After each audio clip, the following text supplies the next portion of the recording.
So next up we have Helen. Helen has met with us before 2 years ago in Philadelphia, and at the time she was working for the University. You were here. Okay, so she was with Mass General, working with Dr. Kathy Swoboda. Dr. Kathy Swoboda is a clinical researcher as well. Now Helen is a genetic counselor. Come on up. Helen is a genetic counselor, so I believe every one of you have seen or met with your own version of Helen. And that interaction and that first contact, if you will, has been fundamental. So Helen has worked at CHOP before and is quite familiar with PURA and PURA syndrome, and so we're very happy to have you here. Thank you, Helen.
F5.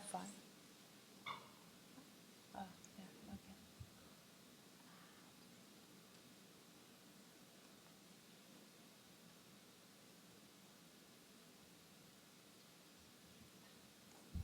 Okay. Hi, so my name is Helen. I'm a genetic counselor at Mass General Hospital Neurology Department. I'm grateful to be here today to talk about the genetics of PURA syndrome. I think many of you are far more familiar than me with this condition. Can we make the screen a little? Can we make the screen a little bigger?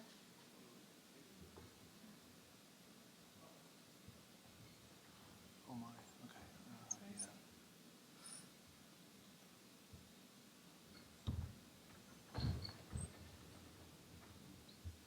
How do you make this bigger? No, this.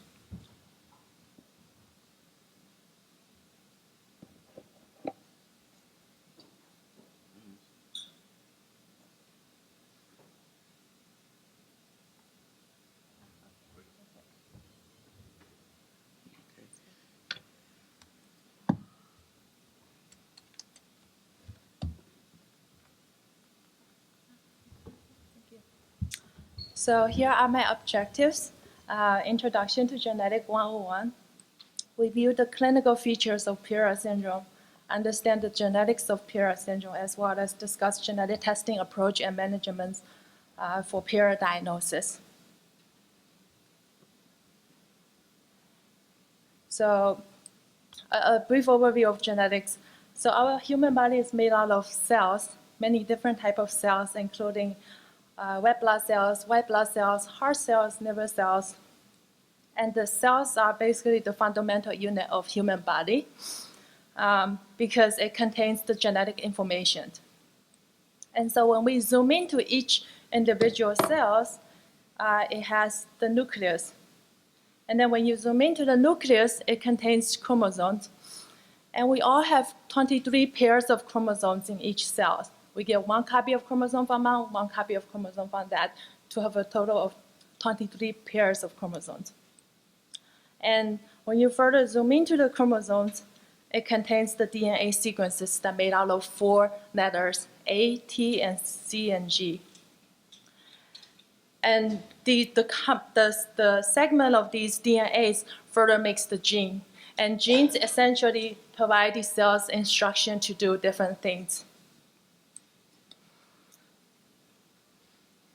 So how does the gene work? So in order for the gene to express its function, DNA has to go through two major steps. The information of DNA is transferred to a mature mRNA by a process called transcription. And then the mature mRNA is further translated to protein. Protein is a large complex molecule that plays an important role in our human body. It basically regulates the cell function as well as body tissue and organ to do certain things. So, for example, proteins basically, there are proteins that makes antibody help fight the virus infections and things like that. Proteins that makes hemoglobin that help transport the oxygen to various places. So you can imagine that if there's any errors happen throughout this process of this in the gene level or the protein level, then the cell won't be function normally.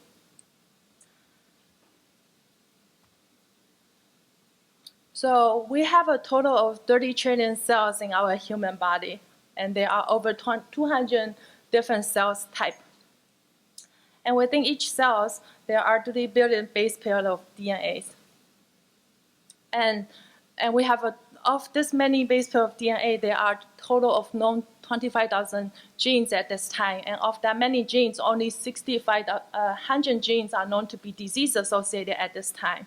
So many other genes, we know that they have a function, but they haven't been reported to be disease associated at this time. And then this gene essentially only encompasses 2% of our genome. So 98% of the genomes at this time is still considered a junk DNA, means that at this time our understanding for their function is quite limited. So that's part of the reason why there's still many other patients with complex feature without having a genetic diagnosis at this time. And the picture here on the right is just showing a picture of human karyotype, which is the 23 pairs of chromosomes. So when we talk about human bodies, we all have 99.9% similarity between each other, but we have 0.1% differences between each other, and that's how why each one is different from each other.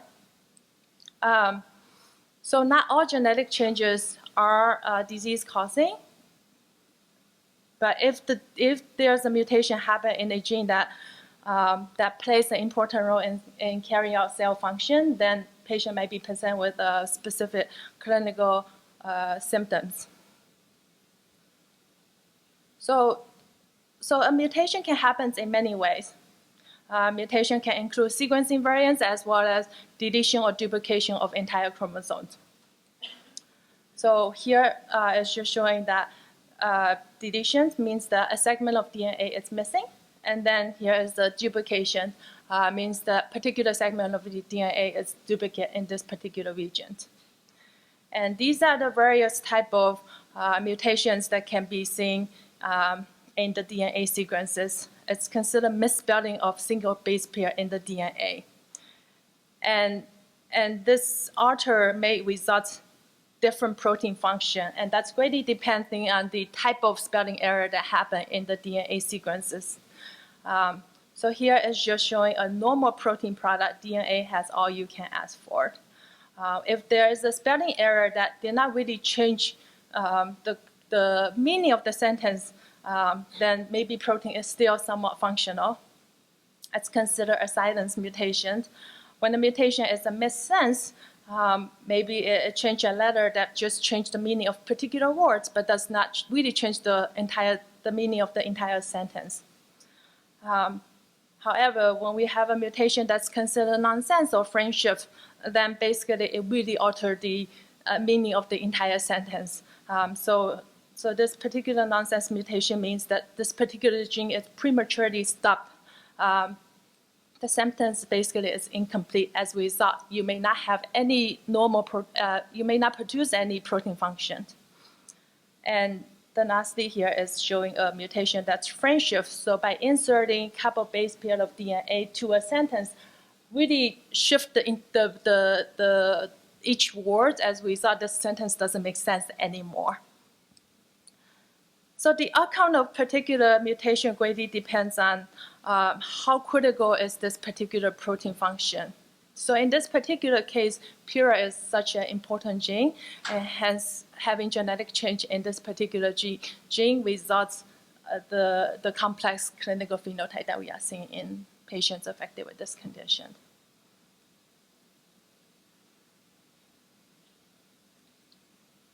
So how does the PURA syndrome started?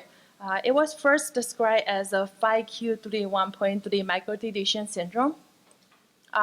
It was called 5q31.3. It's because this PURA gene is located on the chromosome 5 at the position q3.3 region. Initially was reported by Shimojima et al. In 2011. He basically, at that time, reported 2 patients with this deletion of 5q31 by array CGH. Both patients presented with common clinical features of severe hypotonia, feeding difficulties, developmental delays, and some epilepsy clinical presentations. And both of them also showed to have similar clinical facial features. Subsequently, Hosogi et al. Did a cohort of, used the same type of genetic test to evaluate a cohort of patients with multiple congenital anomalies and intellectual delays, and also reveal this common deletion that overlaps the PURA gene. But at that time, they don't know that PURA is the cause for patients present with these features. All they can say is that this deletion might be contributory to the patient's clinical symptoms. Subsequently, Brown et al. In 2003 reported 2 additional cases with similar clinical presentations. However, one of these 2 cases had a much smaller deletion that only includes the 2 genes, the PURA and 1 other gene. At that time, they further looked into the PURA gene in detail and learned that PURA has an important role for neurological development. Hence, at that time, they proposed that PURA might be the candidate gene that's responsible for patients present with this complex clinical symptoms. However, up to that date, there hasn't been any point, the misspell in this gene reported in patients with this condition. So most of these were the chromosome level deletion.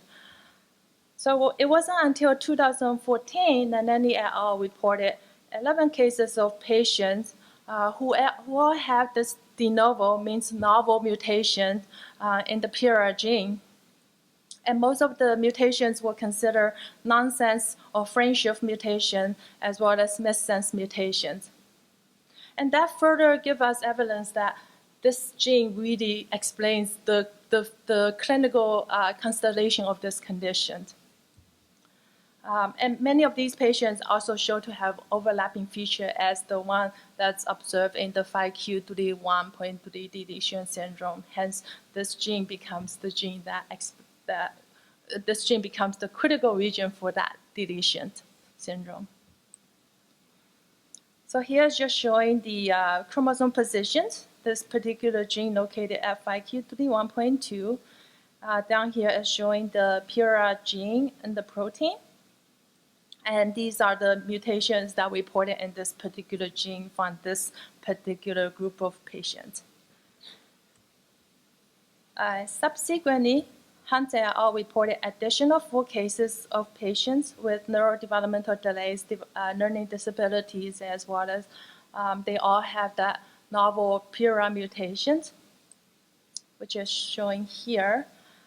At that time, they also noted that patients with this mutation shown to have variable clinical presentations, so not everyone presents with the same features, suggesting that whether or not there is any genotype-phenotype correlations for this condition. So genotype-phenotype correlation means that does particular type of mutation correlate with more severe clinical presentation? As I mentioned earlier, some genetic change may lead to have mild, a slightly different protein function, but if the genetic change is nonsense or frame shift, it really changes the meaning of entire sentence. Hence, protein may not, no normal function of this protein will be made. So does that correlate with more severe phenotype?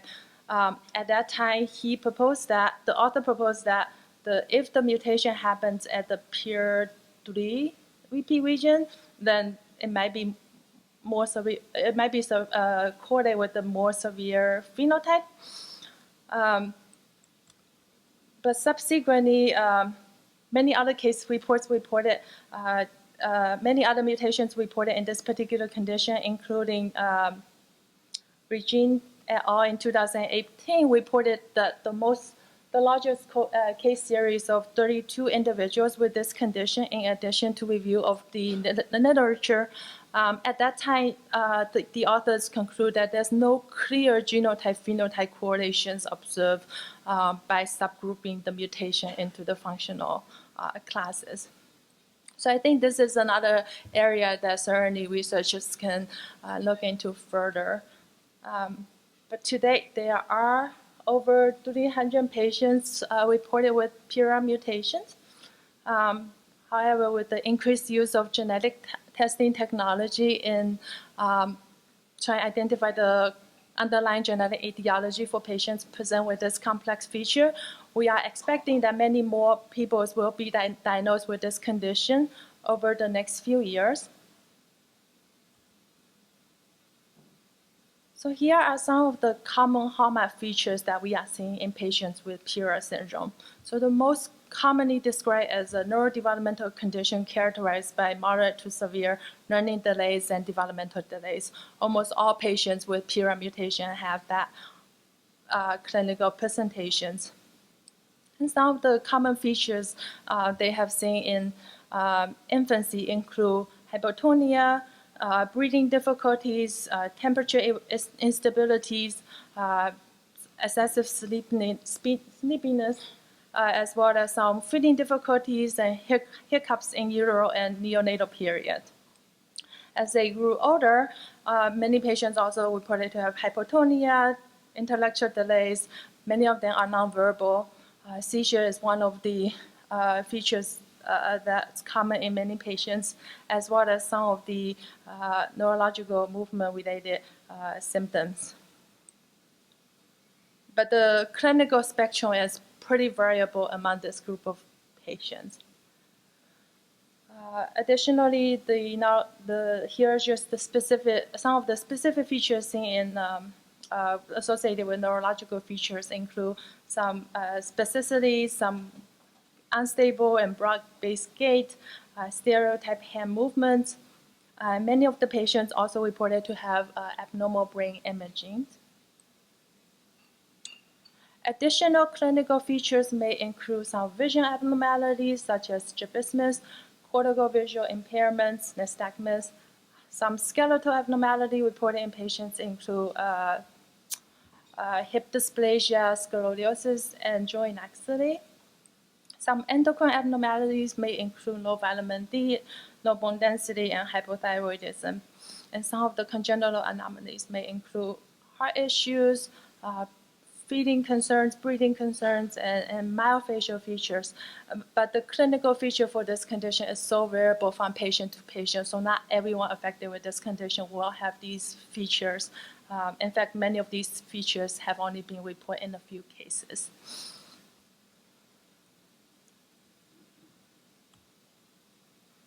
So what does this gene do? This gene encodes for a purine-rich element binding protein A, which is a member of PURA family of the protein. The gene plays a very important role in cells. It controls the activity of genes, transcription and replication of the DNA, as well as repairing the DNA. So you can imagine that if this gene is not working well, it really impacts the function of other genes as well, and hence it really impacts the multi-system of this condition. It also plays a very important role in the postnatal brain development, help directing the growth and division of the nerve cells as well as formation and maturation of the myelin. And this particular gene is highly conserved across multiple species, from bacteria to humans, suggests that this gene is very, very important. There hasn't been a lot of changes in this particular gene, suggests how important and how critical to have this gene function normally during early cell development.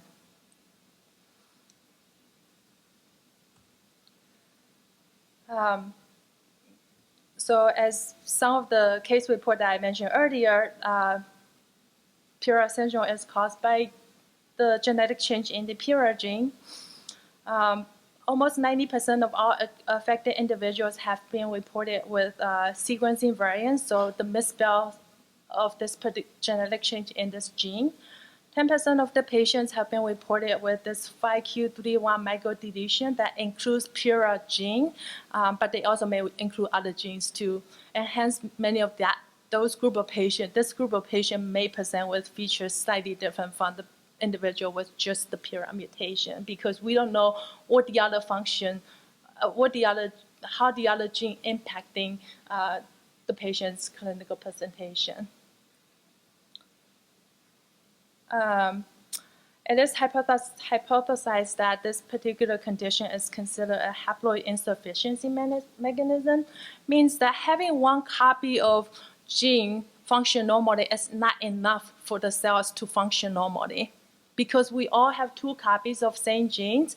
So sometimes having one copy of genes might not be impacting the health of our human body, because we are all carriers for many different conditions, such as like cystic fibrosis, for example, or spinal muscular atrophy.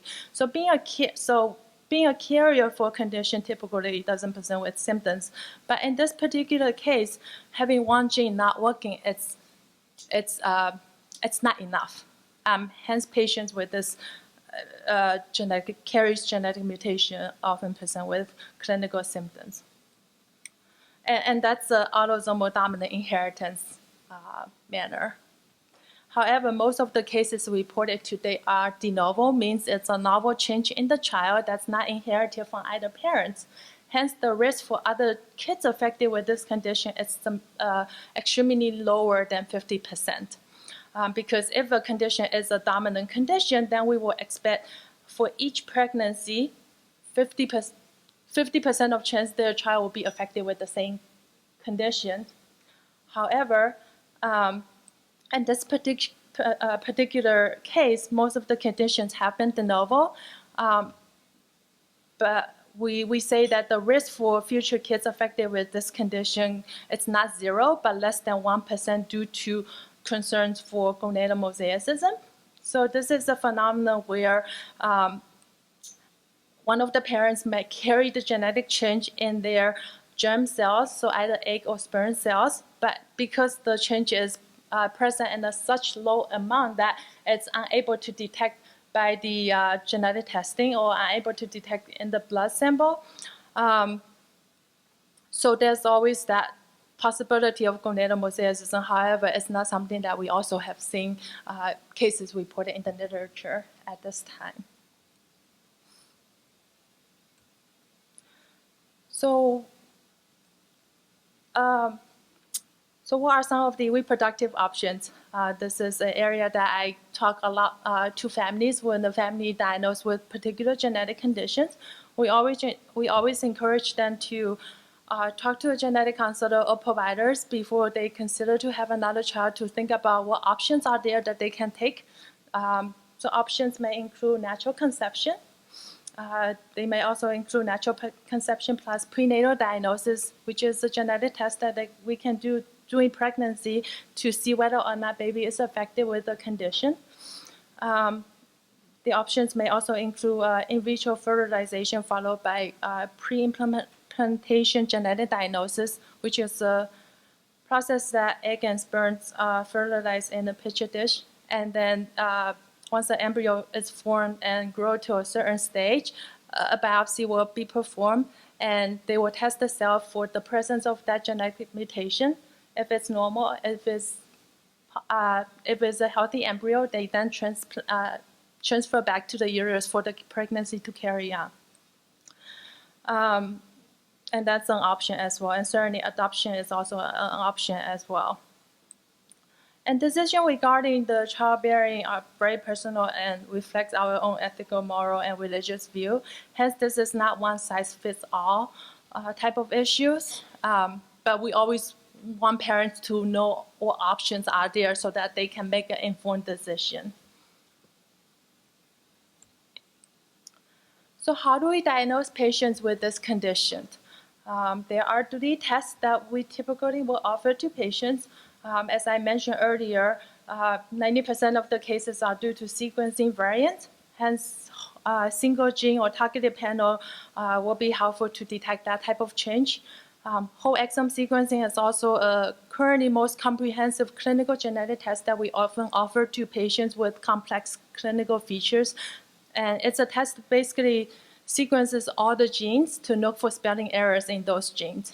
However, this whole exome sequencing is very comprehensive, but it doesn't detect those large deletion or duplications in the chromosome. Hence, you need microarray to look for the other type of genetic change.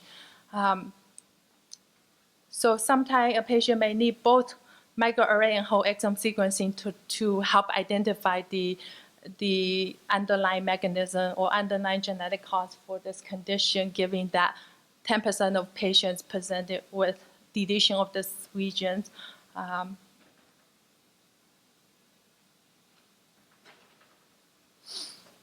So once a patient diagnosed with this condition, individual often benefit when managed as provided by multidisciplinary team approach. This may include, but not limited to, specialists like pulmonologists, clinical geneticists, ophthalmologists, neurologists, physical therapists, cardiologists, orthopedic, and occupational therapists. And the need is greatly depends on the clinical symptoms of this particular individual.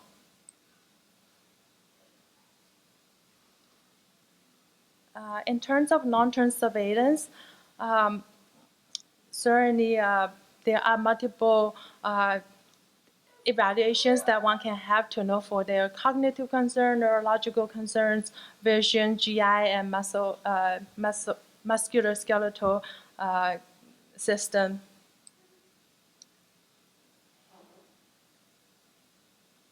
And that's all I have for today.